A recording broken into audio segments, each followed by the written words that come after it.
Hi, Donald Roley from the Colorado Springs Bujinkan Dojo. This time around, I would like to talk about learning Japanese. I do speak and read fluent Japanese. I know a lot of people that are learning Japanese and are serious about the subject. And since I picked up a few tricks along the way, I'd like to help them. First thing I'd like to talk about is word cards. Now, you can use the process I'm about ready to talk about any language, but I have not seen anything like word cards sold outside Japan. Well, that is to say, you can buy them on eBay, there are special orders, etc. like that. But if you go to almost any stationery store in Japan, you can find word cards.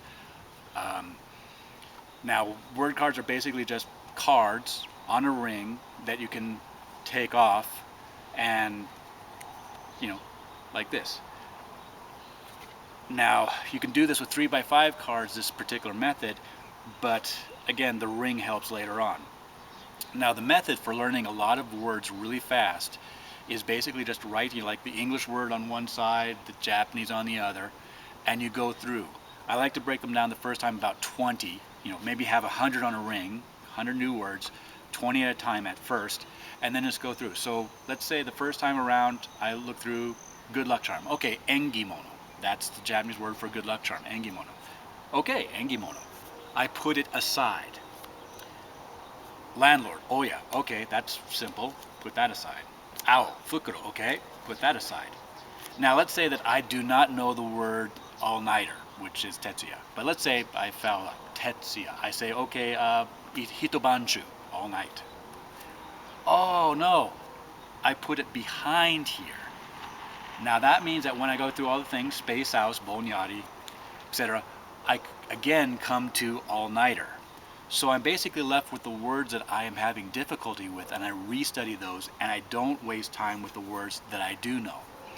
So after going through all these words, I can really pick these up quickly. Some words, of course, are going to be more difficult than others, but you're going to spend more time studying those and reviewing those than words that are fairly easy to get. Now, here's a thing that no matter what language you are learning is a helpful hint, is that after you get all 100 words in, or whatever, you can get them in really fast, but you can forget them almost as fast. So as soon as you learn them all, review them. Then an hour later, review them. Then like 3 hours later, review them again. Before you go to bed, review them. When you wake up in the morning, review them. And then for like the next week, once a day at least, review the cards. This is where the advantage of the word card system over 3x5 cards helps, is that with the ring here and the size, you can just stick it in your pocket and take it anywhere. Waiting at the dentist, commuting, whatever, or just sitting around the house. Before cell phones became popular, you used to see a lot of kids on the subways studying their language. Now, of course, they're all texting each other. Now, you can get these through specialty sites, eBay, etc., I think.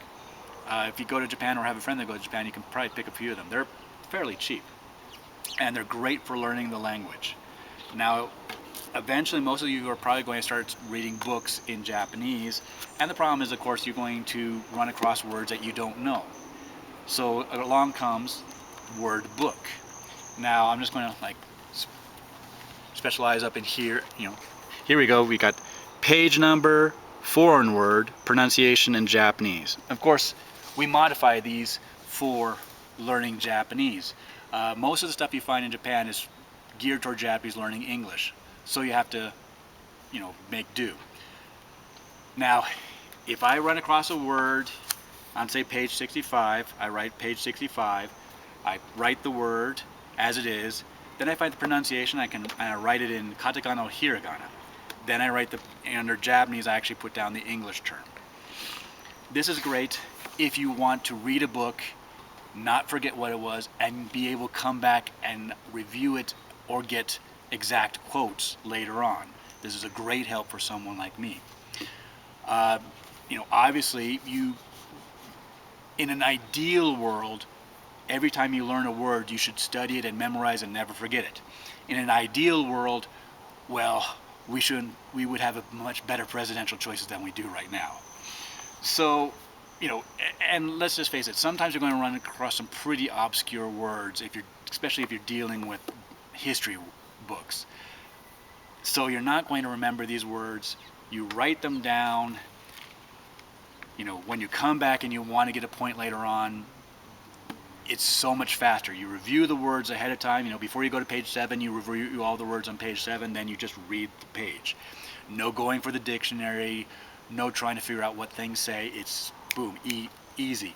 At the bottom here, there's sections that, just straight stuff for notes or phrases and things like that. It's a really great help. Also, if you do want to learn the words, what I said about reviewing the words an hour later, before night, yeah, you can use this.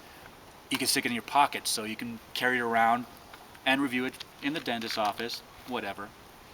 It's a great thing. I have not seen these sold anywhere outside of Japan. Again, maybe eBay might start selling them. But if you're serious about learning the language and you're good enough so you start reading books, you probably want to invest in a few of these things so you can just come back later on and not have to relearn the words, relook them up, spend time doing that. Now lastly, this is kind of unique to Japan because I've never seen any other language come up with something as good as this. There are, of course, electronic dictionaries, but the Japanese have come up with what's called the word tank. I do know that they have them for like German and French and stuff like that, but the Japanese, of course, kind of excel at these types of things. If you can find a word tank, they're great. You got here in this one, a look up the Japanese word, comes up in English. Punch in the English word, the Japanese version comes up. There's even one, most of these have kanji, where basically you look up the kanji and then it gives you a list of every word that starts with that kanji, because just like English, sometimes things should be pronounced one way in Japanese, but they're not. So if you only know the kanji, you can look them up that way, and there are various ways of looking them up. This particular model is called the Canon IDX-9500. It hasn't been made in decades as far as I'm concerned. I got it when it first came out because it was recommended as the best for English speakers learning Japanese, as compared to most of the models, which are basically geared for Japanese people learning English. When my original one broke, I got one that was supposedly the second best, and it was nowhere near as good. When I found this one on eBay, I jumped on it. I highly recommend that this particular model, the Canon IDX-9500, if you are an English speaker learning Japanese. In addition to just being able to carry something around in your, in a big pocket and not have to carry around 3 different dictionaries, there's also the fact that there's what's called the word memo. After you look up a word, you can punch it in and it will go into a catch. When you hit word memo, it can come up and you can review the words later on. This is a great help if you don't want to forget words after you look them up.